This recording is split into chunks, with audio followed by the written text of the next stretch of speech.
What's going on? I'm here. It's another episode of M-Class Podcast. I'm Jeff. And I'm Josh. And we already did this once. Let's see if this shit fucking works this time. Something happened, and you guys don't know about it because it's not here anymore. No. You definitely have no clue that something happened either, because I didn't just fucking tell you. But anyway. Yeah, it got lost in space. That's not even the right show. No, that show's stupid. It's not a great show. It's stupid. It's like, here's a kid and here's a robot. That's the show. Also, here's some 1960s girls. Don't you think that's interesting? Look, here they are. Pretty. Yeah, they're like your grandma's age now. Whatever. Whatever works, right? Am I right? This time around on M-Class Podcast, which is M-Class Podcast, in case you don't know, is a fun show where we sit down with a piece of Star Trek media and we discuss it and also make a lot of inappropriate jokes. We say lots of poopy words and butt fart sounds and penis butts happen. There's no greater salesman for the podcast pitch than Josh Henderson. I will do. I'm free to do all of your podcast pitches. It's not even true. You barely have any time in your life anymore. I know, my life sucks. Anyway, on this episode of M-Class Podcast, we're going to be watching the Deep Space... we're going to be discussing... We already watched it. Yeah, we already did it. Deep Space Nine episode, If Wishes Were Horses, a.k.a. the one with Rumpelstiltskin in it. Oh, we got a fucking Stiltskin up in this bitch? It's fine. The whole reason we did this Devil's Collection was so we could have a Rumpelstiltskin episode. And you know what? It's not that great. This episode's not amazing. It's... we were talking about it a little bit before the show. I realized I confused this episode with at least like 2 or 3 other Deep Space Nine episodes. Yeah, like I postulated that the reason why you did that is because there's so little that happens in this fucking episode. Your brain is trying to fill it out with other episodes' content. Yeah, basically this episode is just like some of the characters get to hang out with their imaginary friends. Yeah, and we learned that Bashir really wants to fuck, and that's all he ever thinks about. I mean, if you had a super brain, right? Like if you were genetically super brained. Sure. I mean, and you could just like think your way into fucking somebody, you'd try. It doesn't work for Dax. Nah, she's lived for like forever, so she's seen all the tricks, dude. She knows all the tricks. It's true. She's done all the tricks. She's been a dude a bunch of times too. Yeah, she knows all about the ins and outs of inning and outing. Oh my god. Josh is a genius, everybody. That's supposed to be like with a penis going inside of a hole. It doesn't matter which one. Take your freaking pick. It's your choice. That's really the message behind M-Class Podcast. It's your choice. So this episode was episode 16 of season 1. Netflix fucked that up. It's episode 15 on Netflix if you haven't watched it yet. I already told you this because we did this already, but it took me like a while to find it. Yeah, it took him 40 minutes to find it, he told us. I got really mad. I left to get a sandwich because I was so tired of looking. I was like, I'm so sick of looking. He ran out of physical energy and he had to eat a sandwich in order to stay alive. I was like, I need a banana. This episode was directed by Robert Legato, who was the head of the VFX team for TNG and Deep Space Nine, and somehow he became the director. I would love to hear the story. I mean, not really, because it's not all that interesting. but I would love to know. Like, were they just like, was everyone sick? Did everyone have the flu? The quick like, fucking turnaround. Like, this sounds really interesting, but not really. It's not interesting at all, honestly. I'm interested to know like how it happens, but I don't want to spend too much time listening to Robert Legato tell his one interesting story.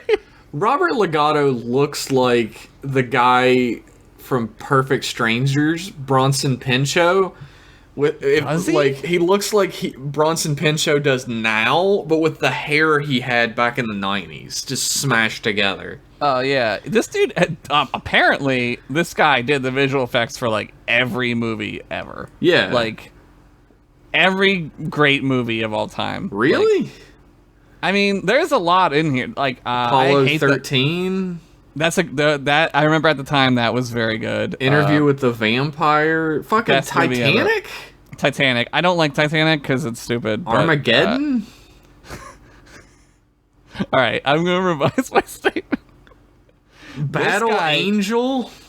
This guy did the visual effects for the greatest films of all time. I didn't want to qualify it, but now that you said Armageddon, it's the greatest films of all time. Do you remember when you could just make a movie like Armageddon and then people would be like, what a great movie? Man, that movie's so stupid. It is really fucking stupid.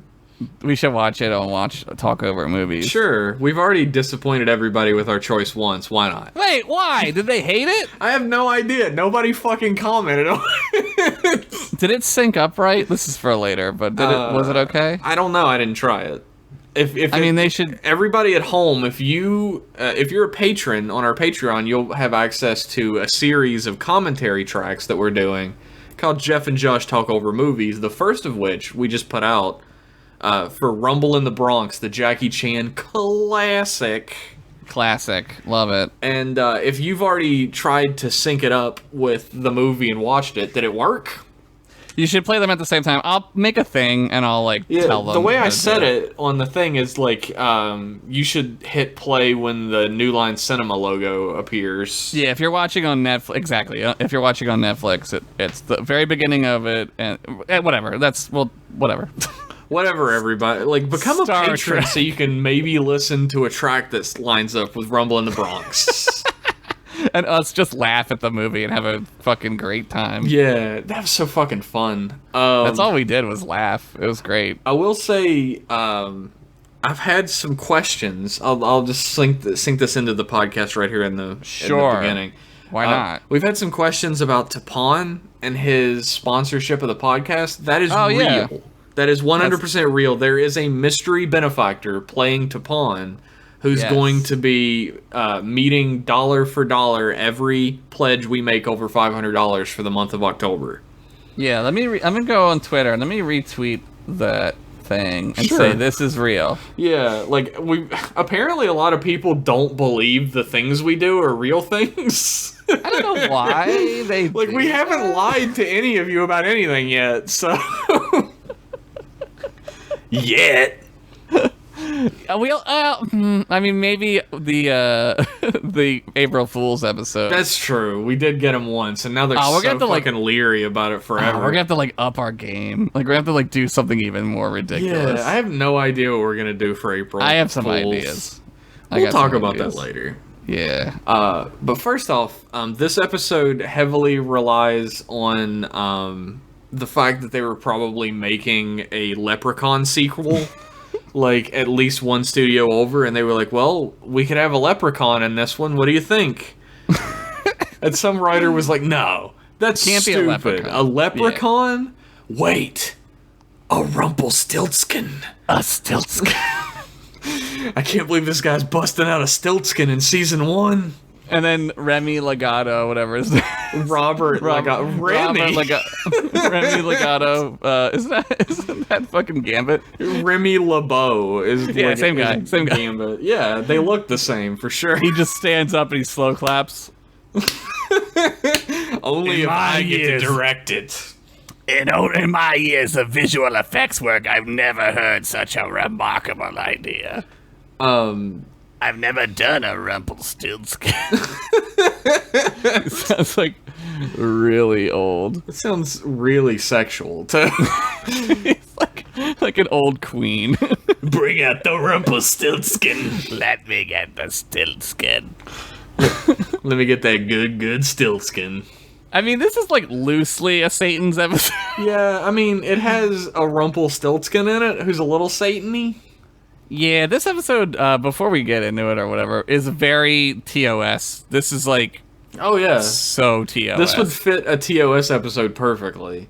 It's a perfect season 1 of any Star Trek series episode. Also, like right down to the fact that they use like a little person in like a weird monster role. That's very TOS. Yeah, that sort of was going out of style. I don't know. There are plenty of movies in the 2000s where the joke is that somebody has dwarfism. Yeah.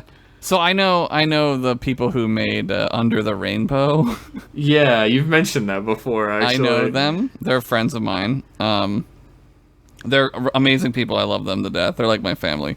And like this was like a thing that was rampant in the 80s, right? Like using little people. Yeah, 80s and like early 90s. In the 80s, it was like every goddamn where, like even like movies like Willow, like oh my god, there's so many movies. Legend, Billy Barty is like the number one. Oh yeah, Billy guy. Barty got a shit ton of work in the 80s. Yeah, Billy Barty was a busy man. He unfortunately spent almost all of it on booze, though. Yeah, being a little person is really painful, apparently. Yeah, so he drank a lot to have to deal with the pain he had to go like through. Self-medicating. Not to bring the party down or anything. Yeah, I mean it's crazy. I mean, what do you do though, right? It like really depends on what type of dwarfism you have, whether you're like dealing with a lot of pain or not. But there's always some pain inherent. I'm trying to find who this Michael J. Anderson. I don't know what. Like he got a shit ton of work in the early '90s and late '80s too. Oh, it's him. Okay, yeah. Oh, it's Mulholland Drive. It's the backwards talking little guy from all the David. Okay, that's him. Yeah, he worked in a ton of shit though. Yeah, he's in a million things. The thing is, like, there's of course like all the people who will come out and say like, oh, our society is getting too PC, it's going like so far up its ass in political correctness or whatever, but there's definitely a movement towards more understanding of people who aren't just like the mainstream like that we've seen forever, like honkies, you know, like us. Yeah, honkies. Yeah, and that's a good word. Like, so I've started, like, I follow this guy on Twitter. His name is Eugene Grant. He's, like, a writer. Yeah. And I've learned a shit ton about, like, the community of people who, like, have dwarfism and, like, what they've had to go through and everything. And acting specifically, especially television acting, is, like, a horror show for people who have dwarfism. Imagine. Where, like, you get chewed up and spit out for minimum wage to appear on television. Imagine it's very similar, and it's, like, has its roots in, like, circuses, right? Like, oh, yeah, like there's, like, a Barnum whole history of that shit. Yeah, like, where you're just exploiting people. The craziest thing to me is there are people to this day who are like, that P.T. Barnum, he was, like, a genius. Yeah, P.T. Barnum was like a slave owner. Yeah. Not only of animals, but of people. Yeah, P.T. like, Barnum was a monster. He was like a horrible monster. That's why, like, dude, we went to see Justice League. Me, Nick, and Paul went to see Justice League one day. Uh-huh. I don't know why. I was about to ask that, but okay. Yeah, but they showed that fucking Greatest Showman on Earth trailer beforehand, which was about P.T. Barnum, right? And I remember it got really quiet in the movie theater, and it was like us and like maybe like 3 other people in the theater. And the trailer ended, and I was like, yeah, that guy owned people. And everyone else in the theater was like, wow, like they laughed. They thought it was really funny. I was like, yeah, that guy was a piece of shit. He fucking, like, especially like little people, like people who have dwarfism, like he sold them as slaves. Yeah, that guy was a fucking asshole. Which, I mean, I guess we're definitely bringing a downer on this fucking RUMPELSTILTSKIN episode or whatever. But yeah, like, but like, that's something you have to talk about. I think when you have like a main actor in your story who like went through that type of shit. Like that guy has like written about his experiences and stuff too. Because like I said, he's worked in hundreds upon hundreds of productions. Yeah, I'd imagine it's like really really difficult, especially back then when like things weren't like they are now, right? Like, like not just like politically correctness wise, but like unions on movie sets. Like when we make stuff, and like if we're like working with people who are like used to a certain level of like professionalism, right? You have to accommodate like all the things that they need, and like back then though, like I mean, you're still talking about people making movies where horses are killed and shit. Yeah. You know what I mean? I mean, fucking, like, some of my favorite stories are the ones that, like, Marina Sirtis tells about working in, like, B-movies for Canon Films and shit. Yeah. Oh, God. Like, they just put them in, like, Canon. fucking disgusting alleys on, like, mattresses that had, like, AIDS needles and shit in them, and had them, That's like... so ridiculous. And just had them act with, like, no Yeah. lights or anything, and they were just like, Just fucking be in go. the movie. If you complain, I can find another chick to show her tits, you know? Oh my God, I'm having like a flashback, Jeff. Stop. What? Anyway. That's how I got on the podcast. You're like, if you complain, Let me see I your can find tits. somebody else who can show their tits on this podcast. Show me them pale red titties. That's what I said. And I was like, okay. Anyway, let's get into this episode. The episode begins, as almost every episode of Deep Space Nine does, in Quark's bar. It's the number one centerpiece of the show at this point in the show. Like, it's the only interesting thing that's happening, really. Really, yeah. I mean, like, later on, there's, like, the Defiant that gets used as, like, the center of attention for a while. Uh-huh. But at the early episodes, it's like Quark's bar is this crazy scene. Like, you'd never see this place on TNG. Right, it's so, like, even in this episode, they bust in talking about, like, the fucking holosuites. Yeah, how they're, like, you could like, fuck people in these holosuites. Yeah, Quark's like a pimp, right? He's like a hollow pimp. He pretty much is a hollow pimp. He is, yeah. There's an interview with him, I think, on Regis and Kathy Lee, with him wearing the Quark makeup. Mm-hmm. And he comes out and he talks, like, takes his teeth out because it's hard to hear him. Yeah. And he talks about how, like, he's in character and he's like, I'm a pimp and I run. And he's, like, just telling them what he does. And Regis is like, I don't even know what I'm looking at. What is this? That's my Regis. What a great Regis impression. That's my Regis. What am I looking at? Who is this? I don't even know. And Kathy Lee's like, I like wine. Yeah, she really does like wine. My husband plays football. Why am I on TV? But, like, it's always Quark and Odo at the bar, and Quark's like, I do fucking evil shit, Odo. What are you gonna do about it, you gooey bitch? And Odo's like, I can't smell. Yeah, he can't smell. But, like, Jake goes into a holosuite, and Odo's like, what the fuck? Are you letting a minor have sex in your sex programs? Yeah, but he has a baseball bat. Odo doesn't know what sex is. Like, it must be I was going to say, it must be a belladonna sex program. Oh, no! That's for anyone who knows who belladonna is. I don't. I definitely don't, and I didn't react that way because I did. Anyway, Quark's like, no, it's like a baseball program. Do you know all these, like, crazy baseball men? Yeah, he says Ted Williams, which everybody knows, and he says somebody else who I forget. Buck Bokai. Buck Bokai, who's Buck like Bokai. their Star Trek Babe Ruth, right? Yeah. He's like, yeah. He's from, like, the end of baseball. Which I think is super fascinating. Yeah. And I think it's one of those things that Star Trek has gotten eerily correct. Yeah, baseball is slowly fading. Like, America's pastime is not anymore. Yeah, it's not. People aren't. It's still huge in Japan. It's still huge in Latin America. But Major League Baseball in America is not what it once was. Yeah, the thing is, like, football started supplanting it, like, ages ago. But then, like, basketball came along, and it eclipsed it as well. Yeah, it's sort of sad. I love baseball myself. I'm a huge baseball fan. But I like playing baseball. I'm one of those assholes. Like, I realized that that's like a dick move as I got older. Yeah. The dude who's like, I like to play the sport, but I don't like to watch it. Yeah, there's something about watching, like, a game at night, like, in the summertime, and you're just, like, drinking a beer, and it's nighttime, and you don't have anything to do. It's like a Friday night, and it's just something comforting about it. I don't know what it feels like to not have anything to do anymore. That's true. I don't know what that definitely means. I definitely remember that sort of being a thing one time that I could when do. I was little, like I wasn't interested in football or baseball. I watched basketball. Like Yeah, I watched a I played shit ton football. of basketball, and I played basketball when I was a kid. Yeah, I played football, like in a little league football, whatever, like pee wee football. Or I whatever. played little league baseball. I didn't play little league.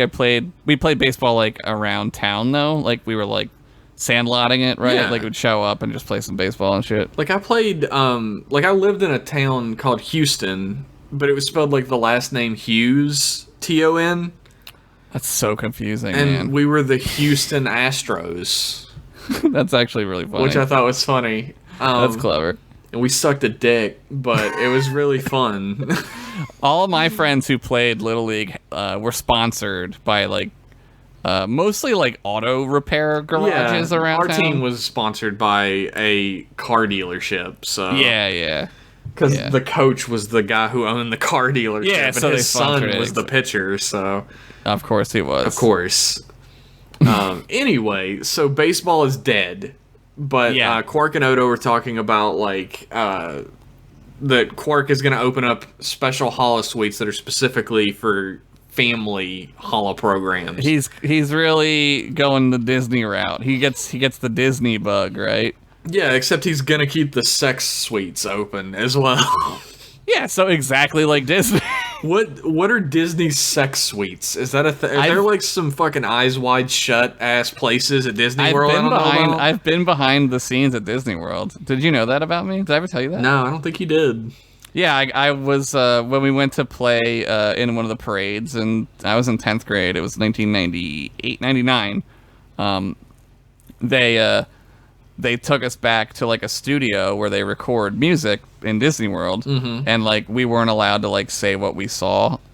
We like signed a thing. I'll tell you what we saw. It was a parking lot. It was just a big parking lot, and that was it. And that's all I saw. So That sounds like a lie because you signed a thing, but whatever. also, the sex suites were back there. How could I forget? That's the whole point. Oh, fuck. There was a lot of sex suites back there. It was like The Shining. He kept opening rooms and finding more and more disturbing shit behind Yeah, each door. Baloo the bear was sucking the dick of some old dude.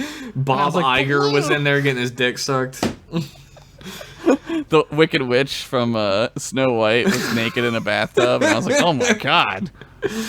So, we cut to Bashir and Dax, and Bashir's like, come on, let me put my penis in you. Yeah, he really wants to fuck Dax. And she's which is like- an ongoing theme. She's like, nah. And I didn't remember that he was so fucking forward with it. Like, he was just like, let's fuck. in a way, like, it's nice because, like, it's the 24th century, and, like, they're being open about it. Like, he's Yeah. not fucking around. He's not playing games. Although he right? does He's just, that like, later. Like, it comes back Definitely. around and he becomes like a modern day guy who's into a girl. Yeah, he gets a little piney. Yeah, but right now he's straight up like, let me put my penis in your vagina. I won't mess with the worm in there, I promise. I'm a doctor. Look, I know how to do it. I've read some books, Dax, okay? But she's like, you're not really interested in me. What about all those other vaginas without space worms in them you've been having sex Yeah, with? you had sex with a telepath one. And he's like, yeah, you're right, I did. Basically, that's he's what like, yeah, I did, but she wasn't as good as you would be. Yeah, you're Dax, and she was just whoever she was, whatever her name And is. she's like, anyway, no, fuck off, and leaves. Yeah. And there's a whole lot of moments in early Deep Space Nine where they point out how young Bashir is supposed to be, even though he doesn't really look like it. Yeah, I think more they're pointing out how naive he is, right? Because he Yeah. is kind of a dork and like a naive child. I think he's supposed to be like 21, 22 or something. Well, he goes to med school. How long does med school takes like 8 years? Yeah, so he should be like 25, 25, 26? 26 or something, but like they're always like, oh, he's so young. He's so young. How's the young Yeah. doctor? And they drop that by season 2. Yeah, I think Dax is like 30. Like, I don't even think she's 30. I think she's like 28 yeah, or something like that. like that. But she's of course like filled with worm goo that's That's been true. around forever. She's cheating. She's a game genie. Yeah.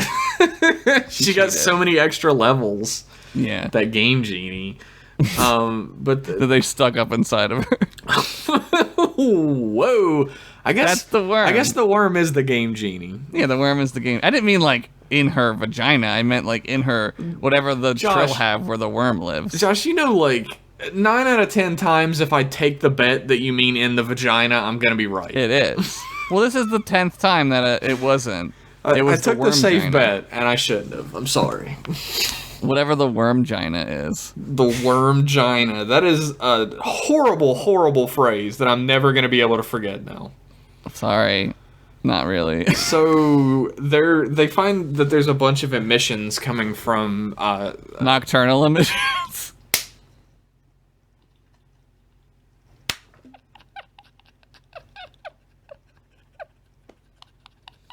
Because you just said 9 out of 10 times. yeah. You said 9 out of 10 times, and then I did it, and then I did it again. It's called a setup payoff. We're like a classic comedy duo. We are, especially because I just got fucking made a fool out of. That's so good. So they think that they're like, oh well, there's a bunch of ships flying around our station, so that's probably why there's all these Thoron. Yeah, and the Denorius belt, These which is where the Thorons. wormhole is. And so everything's fine. There's definitely not going to be a crazy situation develop. Right. But meanwhile, the real hero of Deep Space Nine, Miles O'Brien, who's talking to his tiny daughter Molly. She's adorable at this point in time. She's adorable. She becomes obnoxious later on, but she's adorable. She gets now. a little bratty, but this version of her is super She cute. keeps yelling "Rumpelstiltskin," which is adorable. Rumpelstiltskin, Rumpelstiltskin. Yeah, he's telling her the story, Yeah. right? Which is like, I don't know, kind of a weird story to tell a kid that young before Yeah, bed. well, it's one of those Grimm's fairy tales, Yeah. right? And they're all dark. Yeah, So. this horrible monster tried to steal away the princess's daughter, but whatever.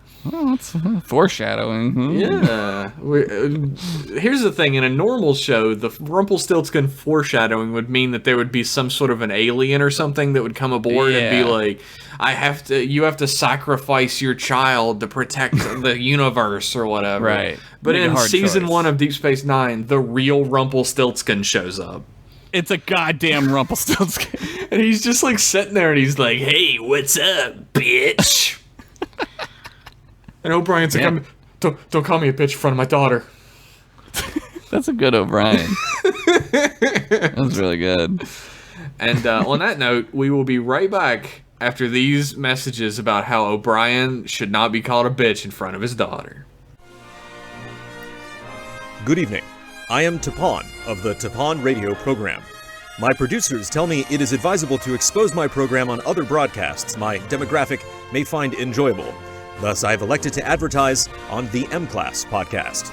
Join me this week from 1900 hours to 700 hours as I discuss a variety of topics from Ferengi stock market trends to ancient Earth music. Tomorrow, upon the request of frequent listener Commander Paris, I will be listening to The Logical Song by Earth band Supertramp. I'm finding it difficult to keep my excitement at bay at the prospect of listening to a song devoted to a topic so integral to my way of living. While it is of no consequence to me, I realize there is much interest in the Ferengi Stock Exchange, so we will cover that topic exhaustively. In addition, with your help, I will be sponsoring the M-Class podcast for the month of October, which entails the following.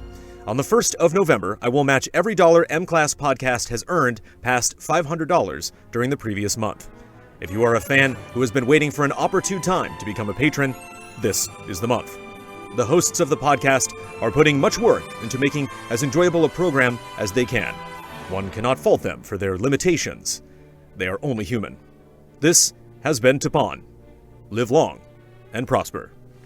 And we're back with more M-Class. Man, that was such a awesome commercial. Yeah, give us your money. I'm pretty sure it's that commercial, right? Yeah, Tapon. Yeah. Tapon. Give us man. your money so Tapon has to figure out a way to create modern day money to give us. Classic Tapon. Doesn't know about money. At the end of the month, he's going to be like, wait, I have to make money? We should watch Carbon Creek and talk about Tapon and how Tapon would react in the 1950s Pennsylvania. We'll watch Carbon Creek sometime. I love that episode. Anyway, we're watching If Wild Wild Horses, Wild West, starring Jim West. Desperado. Desperado. Rough Rider. No, you don't want nada. Fucking Eve, dude. Hell yeah. Yeah, bring Eve back. Where's she? Philadelphia's Eve. Oh, Eve. Philadelphia's Eve? I didn't know that. She's from Philly, yeah. Why does everyone who lives near Philadelphia know every single person that's ever come from Philadelphia? Because we all know each other. We all hang out. We all go to the same high schools, dude. Jesus. Literally. Like, there's like people who I know went to high school with Pink. Because she's from around here. That's just like, I've never met somebody from the Philly area who doesn't know every celebrity that came out of Philly. That's because we're very proud of our D-list celebrities here. Eve is A-list in my book. She's A-list rap celebrity, hip-hop celebrity. Most kids today would have no fucking clue who she is, though.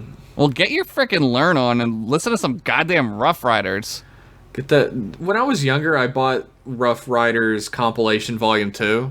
Yeah. And Eve and DMX are like right at the fucking front. DMX, yeah. And DMX guests on one song.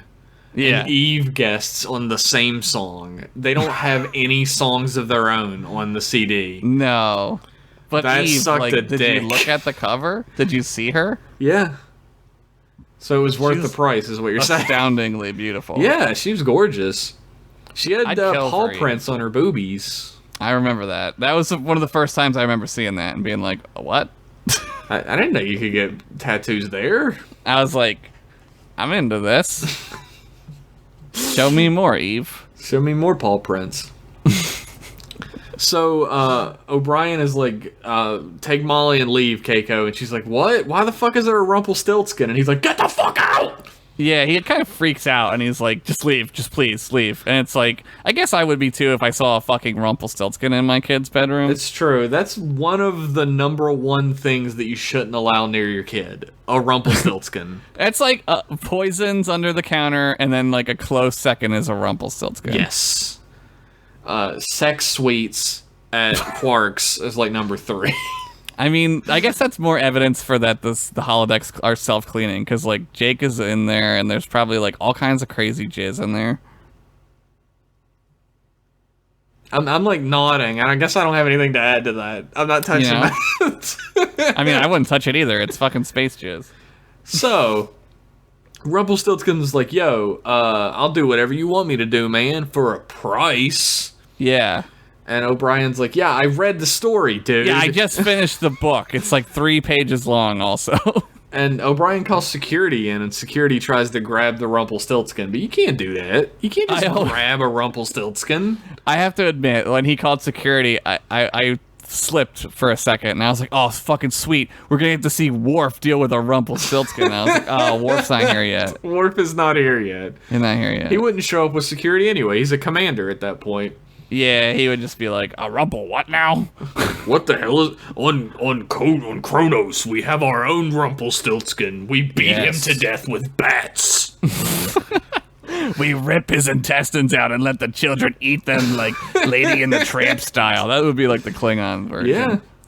I don't know what Lady and the Tramp is, but I assume you do. It just translated. Like, I say the name of the story that's similar to it in Klingon, and then words come out of my mouth, Lady and the Tramp. I don't know what that is. Wouldn't that be fucking crazy?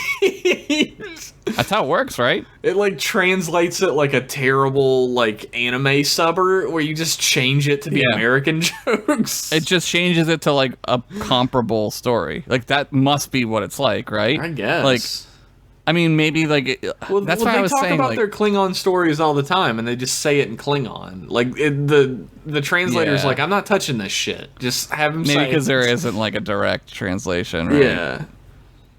Like, there's some Asian myths where that they don't translate well to Western myths, right? There's a lot of, like a lot of ancient Greek stories that get, like, brought into, like, modern retellings and everything, and they have to completely change the moral behind it.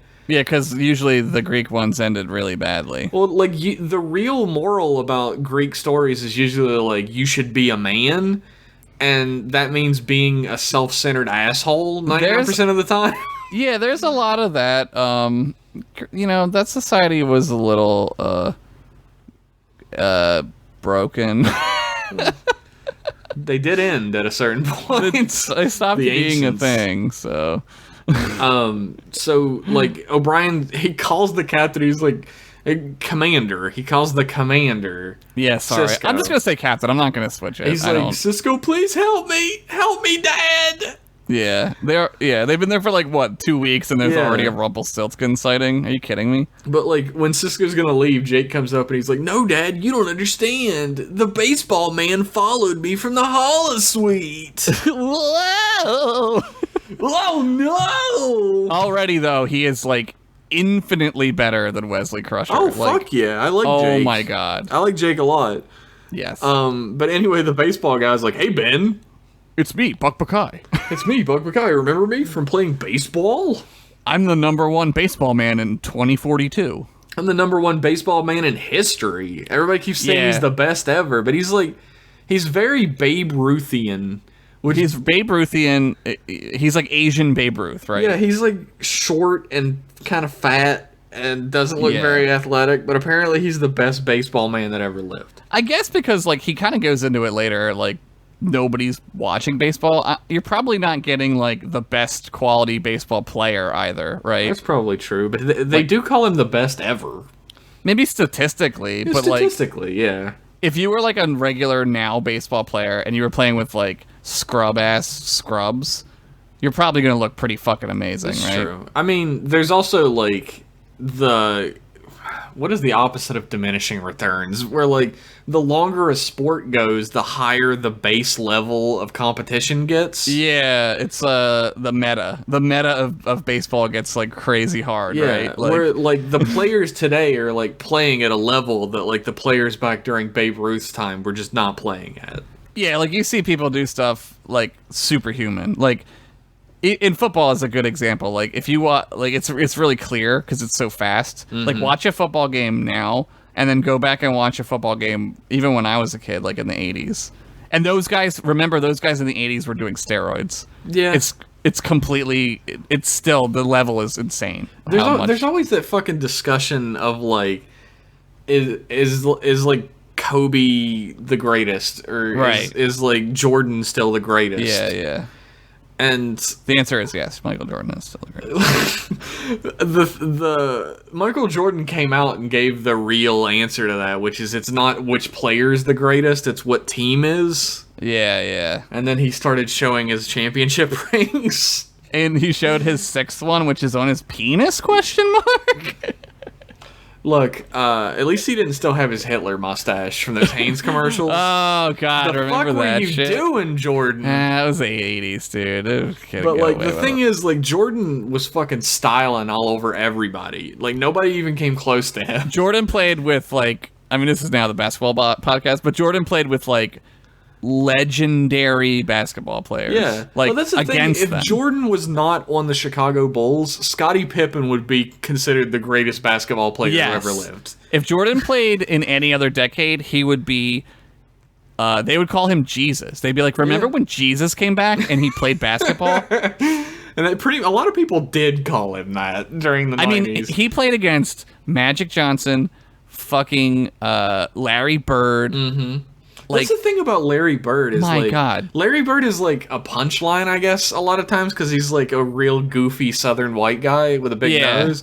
That dude played basketball like almost no fucking other. Like, that guy was shoot like insane. The ball left his hand and levitated into the fucking the hoop basket every single that- time. That's that Indiana shit, dude. They love basketball there. Is he from there? I don't remember where he's from. I know he's from his parents just were like peanut farmers or some shit. Like he's very farmers? like milk toast, but he's a fucking amazing basketball player. Anyway. Buck Buckeye is the greatest baseball player of all time. And he's there. If anybody ever brings up fucking Barry Bonds, Mark McGwire, Babe Ruth, fuck them. It's all Buck Buckeye. I'm going to start writing Buck Buckeye down on like trivia sheets when I go to like Quizzo or whatever. Anyway, the real hero of the story, Dr. Bashir, thinks up a Dax who wants his dick more than anything. Oh my god, it's like crazy. This Dax is like fucking thirsty, man. For real, like she wants sex right now, and Bashir's like, "What is going on?" Yeah, he thinks it's like a joke. He thinks it's a practical joke. Here's the thing, though. In your entire life, has a girl who doesn't have any interest in you sexually in any way, shape, or form ever pranked you by shoving her tongue down your throat? That would not be a prank so much as like not a prank. I don't know what the opposite of a prank is. I think it's sexual assault, really. I mean, maybe that would be sexual assault. Yeah, no, that's never happened to me. So But he's like, what a silly prank! I can't believe I fell for it. Yeah. But all the senior officers meet up, and Cisco's like, "Hey, everybody, it's Buck Buckeye. He's been dead for 200 years. Woo!" Sometimes I think about that, and I'm like, that would be like going. That would be like going over to England, right? And then like a Rumpelstiltskin shows up, and then like a cricket guy from like 1840 is in the room. And the England guy is like, "Hey, look, it's cricket guy from 1840. Isn't that crazy?" And I'd be like, everybody else in the room who the fuck would be are you like, talking about? Who fucking cares? What is that? What the fuck is cricket? People say that now, and it still plays. What the fuck is cricket? Nobody would know who Buck Buckeye was. They'd be like, "What? All right, whatever." I don't know. There's a Rumpelstiltskin here too. There's my favorite moment in the entire episode is when Cisco's like, "And here's Rumpelstiltskin from the story," and Rumpelstiltskin like smacks O'Brien in the chest and goes, "Now everybody knows my name." It's pretty funny. Yeah, I like how he's like, "I just don't like it," and he like, "I just don't want to hear it." It's like, ugh, it's gross. Rumpelstiltskin. Call me Jack or Harry. Call me something cool like Bones. It's my new name. Wait, that's already taken. You took everything but my bones. Call me T-Bone. That's my new name. T-Bone. T-Bone, delicious. I want steak now, real bad. Yeah, me too. You really fucked me on this one by saying that. Then like Cisco's like, "Hey Dax, so like what's up? Is it like the Thoron emissions?" And she's like, "I don't know. I just want dick." Yeah, they're like, "Do you think it's the Thoron emissions, Dax?" And she's like, "I don't know." Like she's like such a fucking ditz, right? Yeah. And then like the real Dax appears, and Bashir's is like, "Oh no, oh no!" And then the Curb Your Enthusiasm theme plays. Yeah. Busted. Fucking got busted. Yeah. Imagining a sex goddess. Could you imagine how unbelievably embarrassing this would be? It would be pretty embarrassing. It's not quite as embarrassing as like your commanding officers coming into your holodeck program where you're trying to fuck one of them. Yeah, that's worse. Like Barkley got it worse, but only because he's even more of a fucking weirdo. Yeah, that's even worse because Barkley's also like not a functioning human being, right? Yeah. Like he's like broken. I think Dax says it later where she's like, "I kind of feel like we're invading your privacy." It would be super embarrassing, but like it would be worse if Bashir was like married or something. Yes, because like everyone has those like secret like, "Oh, I think that this person is attractive" thoughts, right? Yeah, like, I mean, also like Bashir is like at this point like he's putting all of his attention towards Dax. Like, I really want to be with Dax. Yeah. And you don't have a crush on somebody one way or another and not imagine what having sex with them would absolutely be like. It's part of like being a human being. Like we've been doing this forever. Like it's just the way it goes, right? We've been fucking. We just fuck. That's we like be animals. fucking. We be fucking stiltskins, yo. I be not fucking stiltskins. Hey, I'm into like some weird shit lately, so who knows? Yeah, lately. Anyway, I was born in 1983. When were you born? Bashir examines Bukai, gives him his old medical examination, and he's like, I guess they're all real people. He's a real boy. Yeah, he's real. And the fake Dax is like constantly feeling Bashir up. Oh God, it's ridiculous. She's like, let's go back to your room. And Bashir's like, I can't handle this right now, and she like disappears, right? Yeah, she's like, well, fine, I'll go to your room and just do it myself. I mean, you gotta do what you gotta do. That's probably what happened. I like the way that Terry Farrell acts, though. Like, she's real good in this. She's great at playing like that type of ditzy character. She comes back and does it again in the episode that takes place in the 1930s. Yes, she plays like a ding-a-ling. She's great at playing a ding-a-ling. Yeah. But like She was also in Back to School. She kind of plays like, she's not a ding-a-ling in that, but she's not like strong. She's not a just kinda, science officer in that one. yeah, she's just a student at whatever college they go to. Back to School University. Crazy Sex Adventures University. Triple Lindy U. That's where all those kids went in 80s movies. Crazy Sex Adventure University. Sex Crime University. A lot of them, there's a lot of sex crimes. They definitely did go to Sex Crime University. That's Sexual more revenge. Assault U. That's Revenge of the Nerds, is the Sex Yeah. Crime University. Ugh. He's good at sex, so she falls for him. It's fine. It's okay afterward, I guess. Maybe. That didn't age so well. No, that part just definitely did not. I love Odo calls it. He's like, it's snowing on the promenade. I laughed out loud because this is like the stupidest story I've ever told on this show, but I laughed out loud watching this because in my head I was like, arrest this snow. Just Odo being like, arrest all this snow. Like, I can imagine Odo actually doing that. Like, he doesn't know what it is. Take this snow in for questioning. Oh my God, snow on the promenade. There's a strict no snow rule here. It's just goes like, yellow alert, I guess. Yeah, they kind of push the yellow alert button. Odo calls back and he's like, the snow's gone, but there's a Goonji jackdaw on the loose. A Goonji jackdaw, which is just an emu. That's an emu, dude.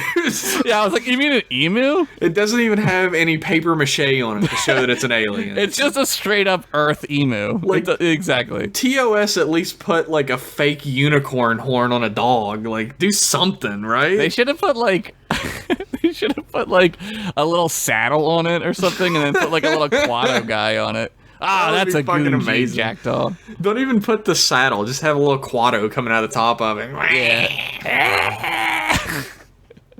Now we got a Goonji jackdaw. I love that Odo's like, everyone needs, by order of the captain, needs to stop using their imaginations. That's great. It's great because it's a Quark's like, callback here's to the my beginning. two titty ladies. Check them out. I like how Quark is consistent. 2 titty ladies, why not? Why not? Yeah. Why not 3? But 2's good. He only has 2 arms to put around titty ladies to show them off. That's true. They're giving him umox in public too, which is Yeah, like which is lascivious. straight up just like fucking college fuckfest over here. There's Just people lewd and fucking- lascivious. Well, Quark definitely went to Sex Crimes University. That's every college on fucking Ferenginar. But, like, Quark is, like, super psyched because, of course, he's got the titty ladies, right? Yeah, he's got titty ladies. Then everyone wins at Dabo, and he does not want his titty ladies anymore. Yeah, he doesn't care at first. He's like, whatever, I'm getting fucking umoxed up, dude. That's right. And Odo's like, they're taking you to the poorhouse, Quark. And then he's like, what? I don't know. If I wished up 2 titty ladies, I don't know how much I would care about the Dabo, but whatever. Yeah, I would just imagine more Dabo money. Yeah, just imagine that the money they're winning is fake money. None of them are, like, imagining that they win real money. Yeah, I guess it kind of is fake money because, like, you could just imagine you're like, who would imagine that they're winning only a little amount, right? Like, Yeah. people are probably winning, like, crazy amounts. They probably broke the bank, like, and then it's just fake money, right? Yeah. I'm sure it was all... Quark would definitely be like, all right, you have to give back everything you won because it's not real. Yeah, it was... Circumstances were not normal. Then we kind of get into the downswing of the episode. Like, the episode swings up and then down and then back up again towards the end. Yeah, it's like silly as fuck right now, and like all this crazy goofy shit's happening. Then it's mostly just characters sitting in rooms while imaginary people talk at them. Yeah. Trying to figure out like the scientific explanation and not figuring it out. Yeah, they have a couple of right? Like, I don't really even remember because, like, I just know what they are, and, like, once you know, like, what they are at the end, you're like, oh, okay, whatever. Right? Like, yeah. They're They're aliens, I guess. Yeah, they're like weird aliens that the way that they explore is by putting humans into weird situations. I guess. It's every episode. I mean, there's a couple episodes of TNG like this. There's a couple episodes of Enterprise. There's definitely a few episodes of TOS like this. TOS, there's a lot of these, right? But this is very TOS. Really, like, it's like Dax and Bashir and O'Brien are trying to figure out what's causing everything, and it keeps cutting between them while, like, silly things happen, but not, like, fun silly things like before, like earlier. Yeah. Like, it's like, oh, I can't believe that the version of Dax you made to have sex with is, like, super submissive. Subservient, yeah. And then the fake one shows up, and she's like, well, you just got a cold vagina, like an Andorian. Yeah, you're frigid or whatever. Yeah. And it's like, well, did Bashir think that? Is that why? Yeah. Right? Because they don't know yet. So she's cold in all the wrong places, like an Andorian. Yeah, like upper butt, I guess. I don't know. Why would Andorians be cold up their butt? Andorians have exceedingly high metabolisms. You'd think they'd be hotter than they have cold people. vajayjays and wee-wees, I guess. No, their metabolism, they have probably like 106 degree body temp, dude. Well, I don't know. I'm talking science facts right now. This dude loves Andorians. Man, have you ever seen an Andorian beat somebody up for you? That'd be sweet. They're all about beating people up, though. They love it. I relate to that society more than this one. I think sometimes, like, what it would be like to be the other aliens and not be a human, like, as a Vulcan, you would just never have to feel bad ever again. You just not have to deal with it. It's gotta be hard, though, because they do have emotions, right? So you gotta, like, deal with it. Yeah, but they have, like, the hard. perfect ability to deal with it. They've trained their whole lives to just be able to be like, oh, anger's coming at me, boop, not anymore. They've like evolved to be that way. Yeah. Like, I feel like shit, boop, not anymore. Yeah, that'd be sweet. That would be really sweet. You also wouldn't be able to be happy or anything, which would probably suck a dick. Yeah, you just be in this like milquetoast state where you're just like, I'm normal. I'm very fine. You're chill at all times, which sounds not that bad. Not that bad. Andorians, though, would angry all the time. I mean, did you see their planet? It would suck to live there. Yeah, no wonder they're fucking angry. It would suck. That would be terrible. But the honesty, I like that. I like that they're just open. That's very nice. I really like the Tellarite Society. Yeah, the insult society. Where they just fucking insult each other for fun. That sounds great. It's pretty fucking great, yeah. And none of it would hurt your feelings because it's just natural. Everybody's like, constantly insulting each other. Do you think they call it a pig roast? You know, you were fake laughing at the beginning of that, but it became a real laugh. It's so funny. Because they're pigs. That was god-awful. It's so good. It's so good. Anyway, they find out that the same type of phenomenon happened in the Hanoli system in the 23rd century. To a Vulcan ship, right? No. They talk about this happened to a Vulcan ship once before, but nothing came of it because none of them have an imagination. Oh, right. Yeah. That's so that is actually really clever. I forgot about that. The Hanoli system fucking blew up. It destroyed the entire system, which I guess turns out to be a lie later. Yeah, so like it's not like again, like what's so crazy about this is like their preconceptions are used against them. Like this is like maybe like the #1 ad for science I've ever seen in my life. Like everyone goes into a situation with preconceptions, right? And like their preconception is like, well, that's going to happen to us, right? Because it happened to the Hanoli system, which is like, but what did the Hanoli system people think? They must have thought something similar to make it blow up. because they blew it up. I also think that that's not real. That it's just information that like Oh, they you don't think? preconceived. Oh, they're imagining it. Yeah. Because I mean, it turns out that the thing that's happening is fake at the end right. of the. So why wouldn't why wouldn't they have imagined a circumstance that matches that? Yeah. So like, I don't think the Hinoli That's system smart. even exists. That's smart. I like that. Because they were like, well, wait, it does. I've never heard of that before, and she's like, oh, because it got blowed up. Oh, that's so clever. Ooh, It's that's actually so good. It's a clever bit in this episode. That's so good. Yes. But they like launch a probe into like the phenomena, and to figure out like what's causing it, or like try and get some readings from it or whatever. Yeah, they're like scanning it.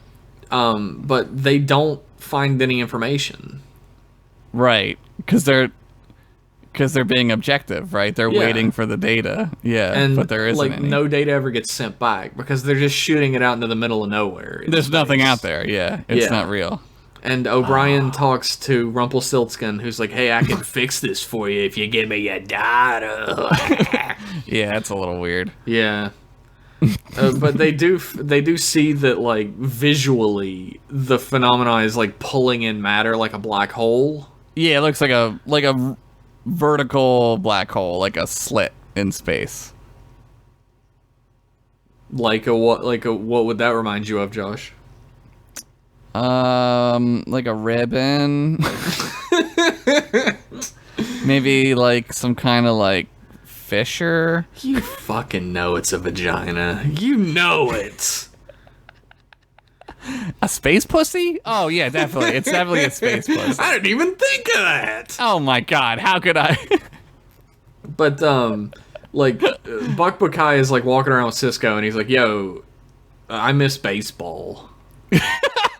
Yeah, he does say that. Do you remember when baseball was baseball? Do you remember, remember when that? men were men? Do you remember that time you came to the World Series and watched me play baseball? And Commander Cisco is like, I absolutely do. I love baseball. Baseball is my favorite game. Is it yours, Buck Buckeye? Yeah, I miss it. Don't you, Cisco? Remember when you said that the love you make is equal to the love you take? Do you remember when you said that about baseball? Do you remember when you said that about? Do you remember when the baseball you play is equal to the play you baseball that you said? Man, that's so wise. But then Cisco's like, "Yeah, I love baseball. Bye." And then he goes back to to that thing. Ops. Yeah. Ops. So then Rumpelstiltskin, Buck Buckeye, and fake Dax all meet together, and nobody sees this, even though they're just at the Replimat. Yeah, they have a fun replimat of imaginary people meeting. Yeah, and nobody sees it apparently. But like, Yeah, fake Gen why Z not? is like, why would Bashir create me like as a fuck toy and then not ever touch me? Right, it's confusing to her. Like, and Buck Buckeye is, oh, first off, Rumpelstiltskin's like, why would you like make a character who scares you? Like, why did he choose that? yeah, like what's the point of that, right? Like, right. But Buck Humans. Buckeye's like, hey, I made best friends with the commander, so maybe Yeah, you he's like, guys I- fucking suck. Yeah, he's like, I have a breakthrough with my guy, and this is when you're like, all right, some shit's going on. All right, so right? they're definitely aliens. Yeah, they're definitely not a real Rumpelstiltskin, unfortunately. But like, they're like, apparently it was a Vulcan vessel that tried to seal the rupture before, and it Yeah. destroyed the system. So you were right. Oh, sweet, I was right about something. Awesome. Josh is often right, much more than people give him credit for. I'm right a lot of times. I think people don't give me credit because I'm right a lot, and they get sick of me. Also, I'm very modest most of the time. I mean, I'm probably the most modest. So they're like, well, we've had better technology, so we're gonna fucking do this, right?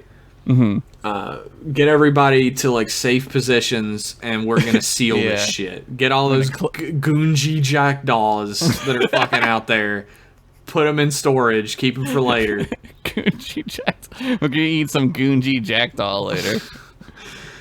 And there's this weird moment where Kira goes down to one of the pylons to try and like, get people there, and like a big fucking fire breaks out.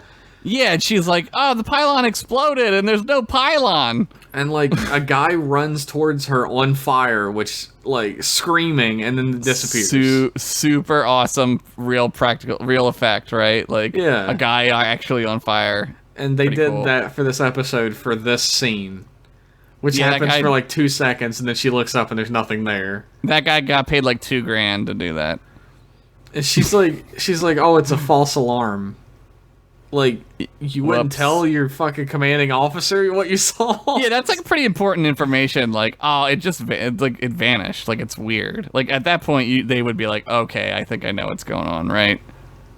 But, No. Odo's, like, running around trying to fucking figure shit out, and Quark's like, but my titty ladies are gone! Y'all, titty lady. Bye. And, right as he starts whining about it, they, like, appear again and start giving him umox. This dude is having the best day of all time. And Odo's like, I don't have an imagination. Quark's like, yeah, I said that 4 scenes ago. Yeah, that was the first scene that we were in together. I said, you're dumb. Remember that, you fucking goo bitch? He said I said I would make you a lady version of your whatever you are. We don't know that Changeling. yet. We don't know what it is yet, but then you can fuck or whatever it is you people do. Ugh, whatever it is you people do. That's what he says. He's like, whatever you people do. So I don't Quark's know. a racist, we learned. Yeah, well, yeah. I mean, he's Ferengi. They're kind of racist. Well, They're we're sexist. racist against Ferengis. Yeah, I know, but then we kind of get over it. Yeah, eventually. But Odo learns that he wished a Quark in a holding cell. That was his big yeah. imagination. His fucking imagination rocket was wishing Quark into a holding cell. It's the best he could do, but he's so happy with it. It's creepy a little bit. He's like, yeah. Yeah, it's a little illegal, probably. Oh. like if it was really Quark, like what are his rights? You know, did you read him his Miranda rights? Everybody's chasing around fucking Goonji jackdaws. They don't They're have time too to be busy. checking. Too busy checking the ACLU is too busy getting these Junji jackdaws in line. There's a scene that seems unimportant to me. Uh-huh. Where Jake is doing homework, but he wants to Yeah. play baseball. I forgot about Buck this. Buckeye shows up and he's like, "You want to play baseball, baby?" And Jake's like, "I can't. I gotta do homework." Yeah. And Buck Buckeye's like, "Nobody'll know.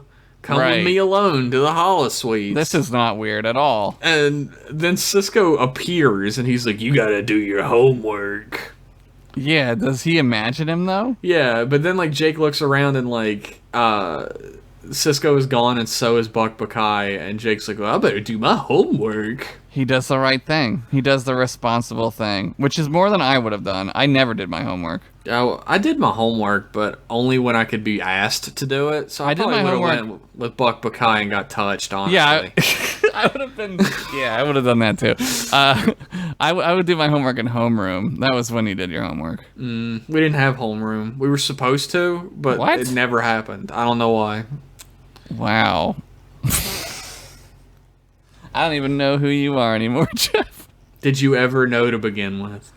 Oh God. Oh Jesus. Think about that. Oh my God, Jeff is a figment of my imagination. Oh my God, it's like the fucking Sidekicks the movie. It turns out I'm a Rumpelstiltskin. Oh, I did know that. Now it makes sense. Anyway, the space rift is like real big, and all the imaginary people start like staring happily at the people they're fucking with, Yeah. and they all are just like, well, I guess we're dead. We did it. We fucked these people up real good. And like everybody's like, I guess we're dead. We're all gonna die now. Cisco It's calls only a red episode alert. 16, and we're already Yeah. dead. Bashir and the fake Dax like hold each other. Yeah, weirdly. And then, like, I guess a control panel explodes or something? I don't remember.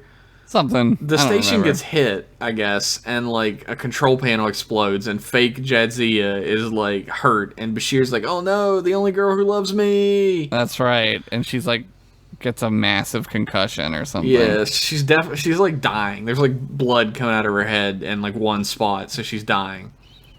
Yeah, that's bad. And Cisco's like, "What do we do? What do we do?" And Rumpelstiltskin's like, "I can take care of it. I can save you all for Just one give me Molly." your daughter." And he's like, "I always wanted to have a daughter." Oh my god, it's so creepy. It really is creepy. Yeah, Like, it's and creepy. O'Brien's like, "No, fuck you. Yeah, that's my daughter. I You- want her. I'm the one who made that one. one. Make your own. Yeah, make your own daughter. You stiltskin ass bitch. Nobody will fuck me because I'm a stiltskin." Classic stiltskin. So he's like, if you can fix this, you should. And Rumpelstiltskin's like, "You wouldn't give up your daughter so that you could save everyone in this universe?" And he's like, fuck no. And Cisco's like, "No, he doesn't have to because you're a bitch." Yeah, you're just a made up bitch. And Rumpelstiltskin's like, "Oh no, he knows I'm a bitch now." Oh shit, I am a bitch. And like Cisco's like, "Look, it's all fake. You're doing all this." Yeah, he And figures they're- it out. and they're like- kind of like last minute, right? Yeah. Like, And like Rumpelstiltskin's like, "You know what, Cisco? You're all right." you're all right in my book, Cisco. And Hey. they're all like, "Anyway, peace out," right? Yeah, they leave. Yeah. But then Buck comes back and he's like, "Well, actually, we're crazy space aliens, and we're like trying to meet new societies, but we do it like this for some reason." Yeah, this is like the most terrible way ever to do it. We also let Yeah. them explode themselves because we're fucking assholes. We pretty much just go up to people and then fuck with them for 2 days until they kill themselves. Yeah, we drive them crazy because we're sociopaths, and we make them go nuts to the point where their entire society explodes. Yeah, Cool, but you know, right? you never know how people are going to treat the away team, right? And You're really Cisco's getting like, behind the 8 ball on that one. and Cisco's like, "It's a baseball metaphor. I get that. Yeah, I you're get right. it. Baseball. Yeah." Sure. We all learned a lesson. And he's like, and it turns out that no one has an imagination except humans, and also the assorted aliens who imagine things on the ship. Yes. And then Buckey's like, "Anyway, we might be back next year. And they never show up. Bye-bye." And then the episode ends.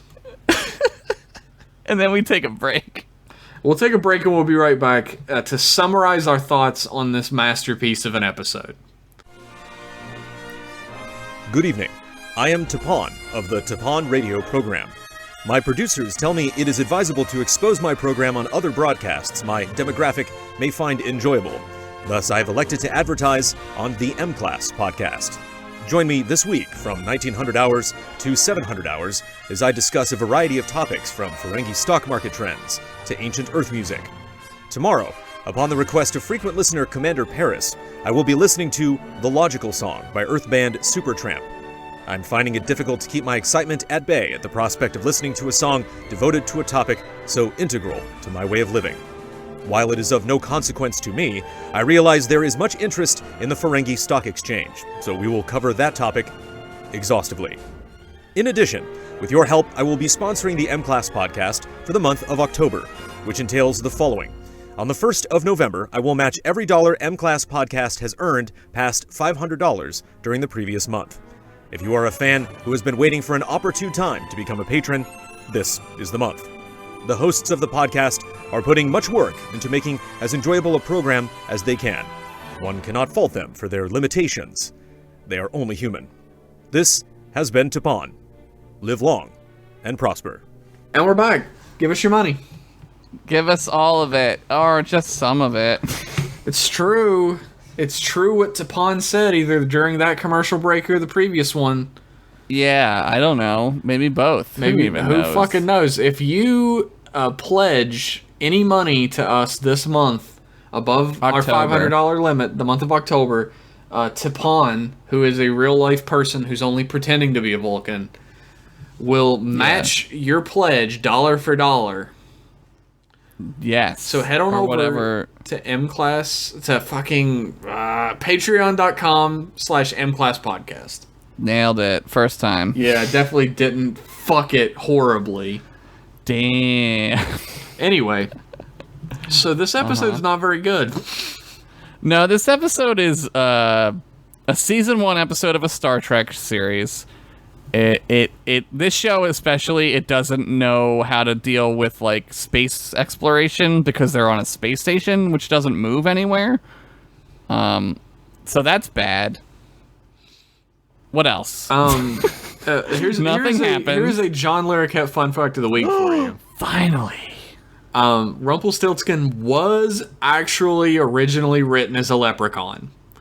Oh my god, you fucking nailed that shit, But dude. he was changed because Cole Meany thought that it was offensive to Irish people to have a leprechaun on board Star Trek. He was like, Star Trek should not be using caricatures or cliches of any culture because that's not what it's about. I mean, I feel like I'm allowed to weigh in on this because of my heritage. I am almost completely Irish as well, so I don't think it's that offensive at all. I don't either. Whatever.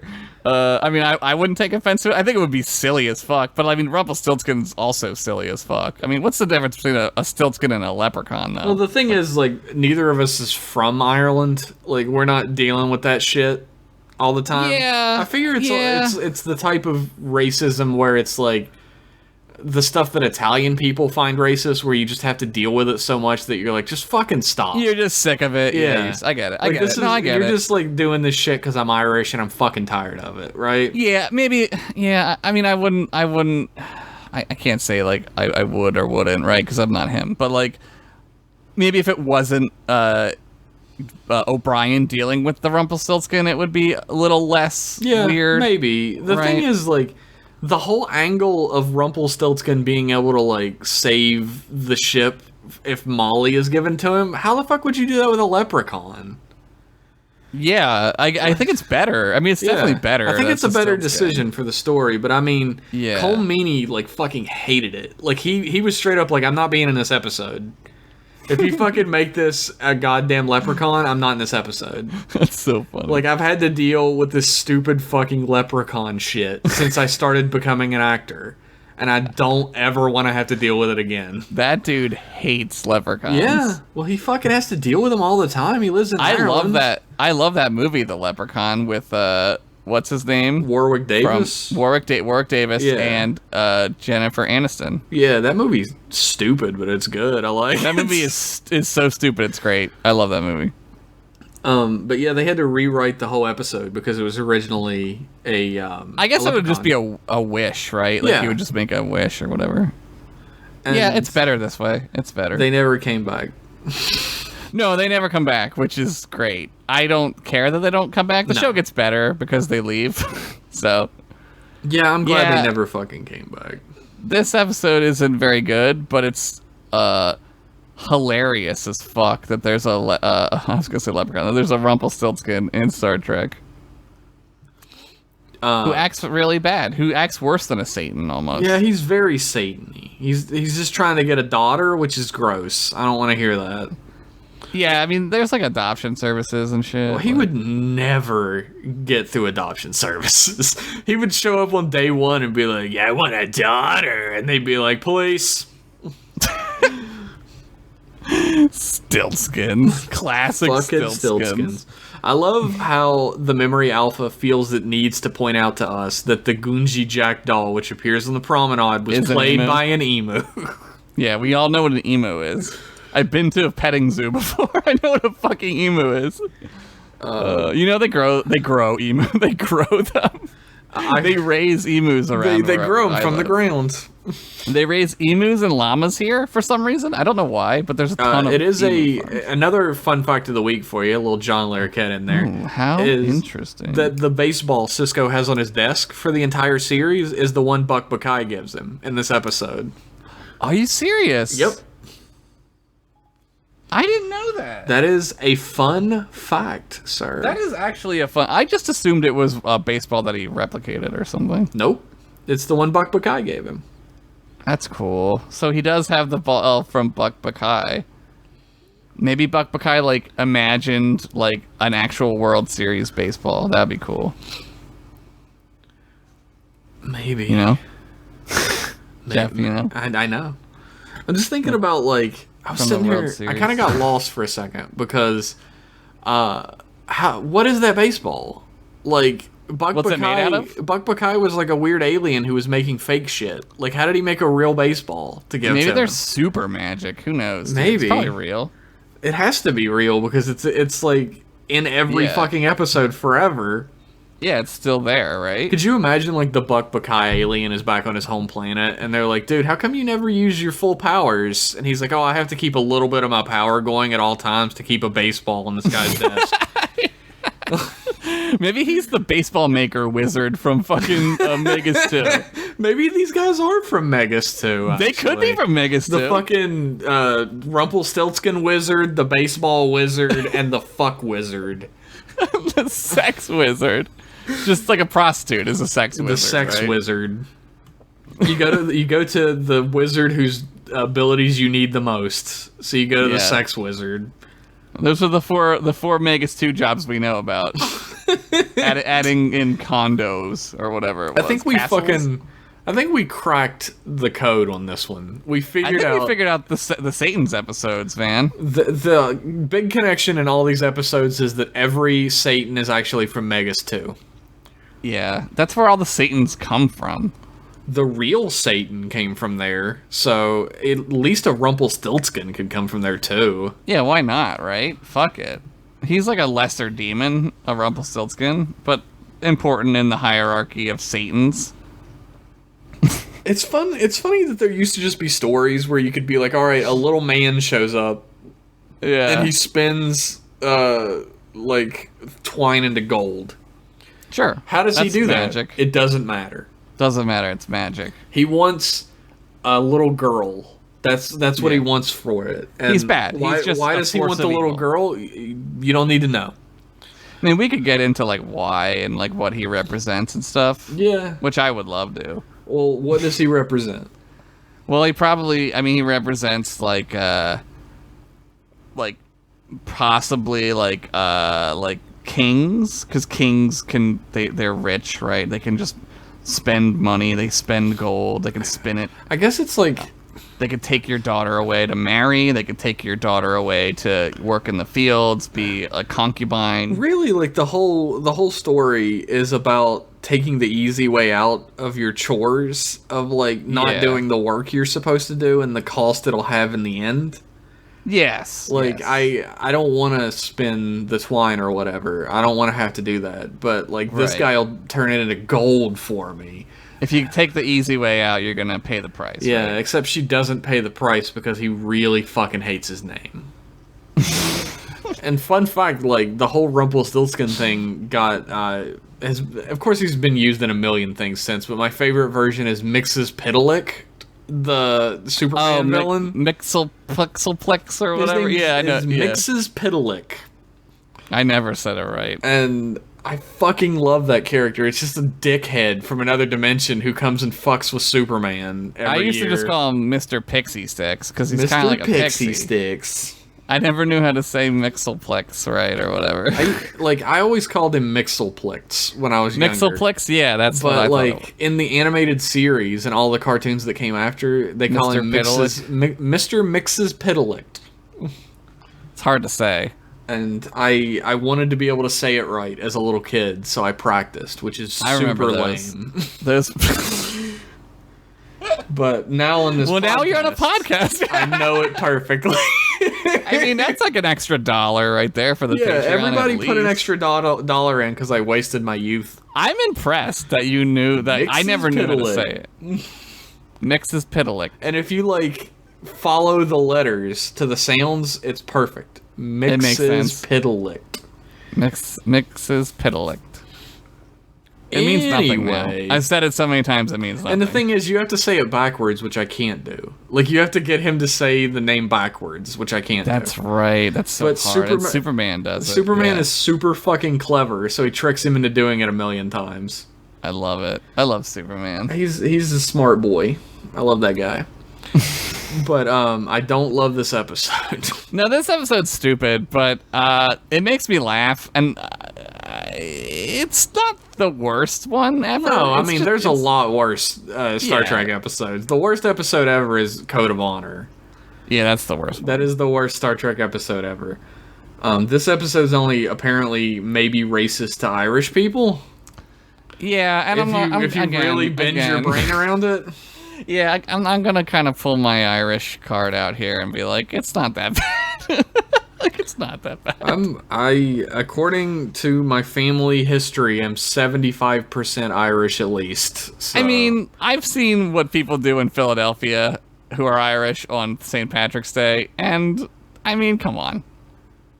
This is not. Well, that's like bad. the thing is, like, Irish people actually fucking hate American Irish people because of that shit. Because of that shit. I get it. I never get into that. I don't know jack or shit about how real Irish people feel. I'm only American Irish. So. Well, here in Pennsylvania, a lot of them were murdered by the railroads. Yes. Well, the thing is, like, a bunch of Irish people, like, came in for mine work in West Virginia. And then they never just came out. fucking died of black lung. So. Yeah, it's crazy. A lot of people of every race came into West Virginia to work in the mines and died of black lung. If only they had a Rumpelstiltskin to do the mining for them. Yeah, but then they don't have to give up their daughters. I mean, that's why people had like 75 kids back. That's true, man. You would be able to get Rumpelstiltskin to do like a dozen fucking favors for you. How many more daughters do you want? Because I don't even really need them. That's how people would. They'd be like, I don't even like this one. Rumpelstiltskin would be like, look, all right, I'll give you like 2 inches of gold twine. That's all I'm gonna give you for this one. And they were like, okay. It's definitely inflation has set in. It's not worth as much anymore. Daughters are not worth as much anymore. Yeah, it's a seller's market on the fucking point. Rumpelstiltskin market. that was really why the Great Depression happened. That's right. There was the big fucking Rumpelstiltskin boom. Too many stiltskins, and they were dumping stiltskin twine down the drains, like with the milk and shit. Yeah. The daughters were worth like 2 coppers. Like, it was bad. Yeah, after the war in Germany, they would put stack daughters on wheelbarrows so they could buy loaves of bread. You had to buy them from your local Stiltskin. There's like 100 daughters on this thing. What am I gonna do with 100 daughters? Look, I'll get $100 a loaf of bread, please. I have a family to feed. At least 20 more daughters. I have so many more daughters. Here's 100 of them. And they're all just like, oh god, this sucks. Life is terrible. We're in Germany. This sucks. It's about to get way worse. It's about to get way worse. Anyway, on that beautiful note, I'd like to thank everybody for tuning in to M-Class Podcast. Thank you. If you would like to support what we do, you can head on over to patreon.com/mclasspodcast, dump some money, and Tapon will have to match your dump. Make Tampon give us more money. Don't you dare call him that. I've been calling him Tampon all day. I'm not stopping. I'm stuck on this one. We have another program that you probably already know about called M-Class Email, and where we read your emails on the air and give you cool, funny answers. Yeah, we talk about our deepest, darkest secrets, like how many Stiltskins would you have sex with at once? We can't tell you on this program, of course. Yeah, I would save that for the them. next one. Stay tuned. If you're a patron, you can get it right now. You can just go listen to it right now. Yeah, if you are listening to this episode and you become a patron, you will be able to listen to emails 1 week early every week. Not only Incredible. that, but you'll get access to our commentary track series. We just did Rumble in the Bronx. Yeah, we did. You'll get access to Jeff and Josh Shoot the Shit, which is a podcast about literally everything else but Star Trek. Yeah, we talk about all kinds of stuff, like which Flintstone vitamin you like the most. It's orange. That's it. That was the whole episode. So good.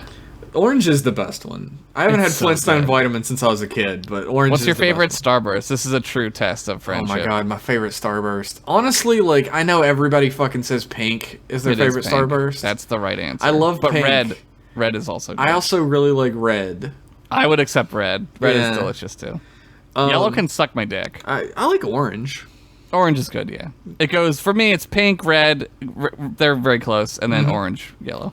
Yeah, yellow can suck my dick. I agree. Yeah, well, orange, and then like a dirty dick in an alley, and then yellow.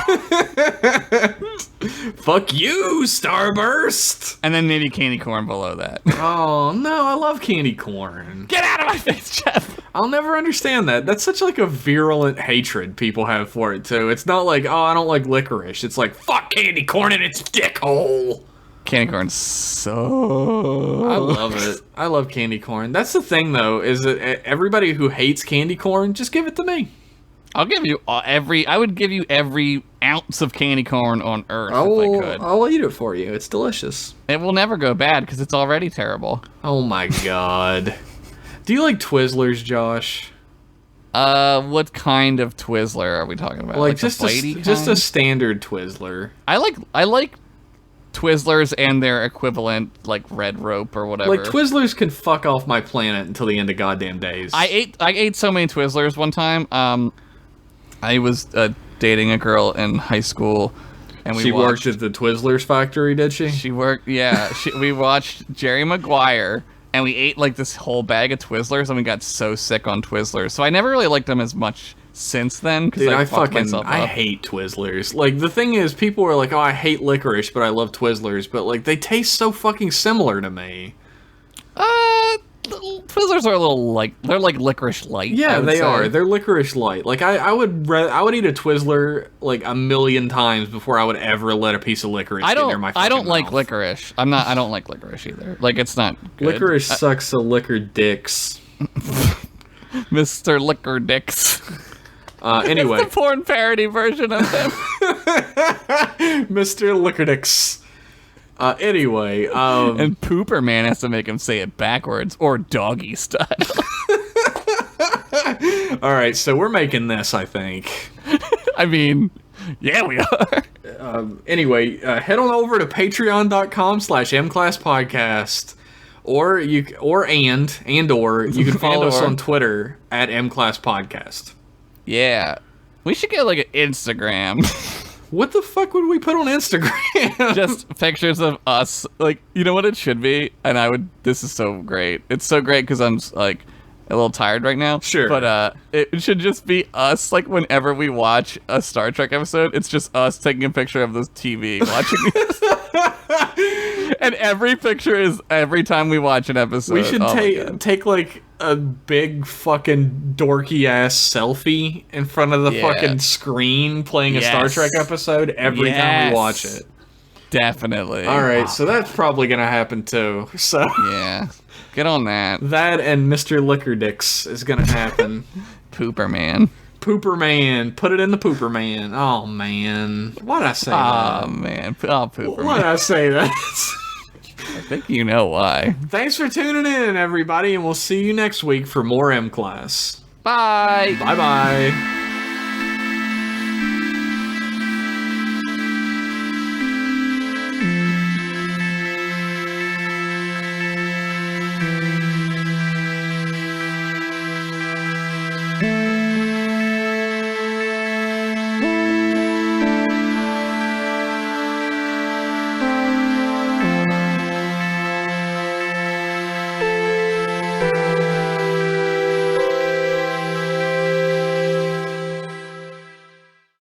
I'm mentally ill.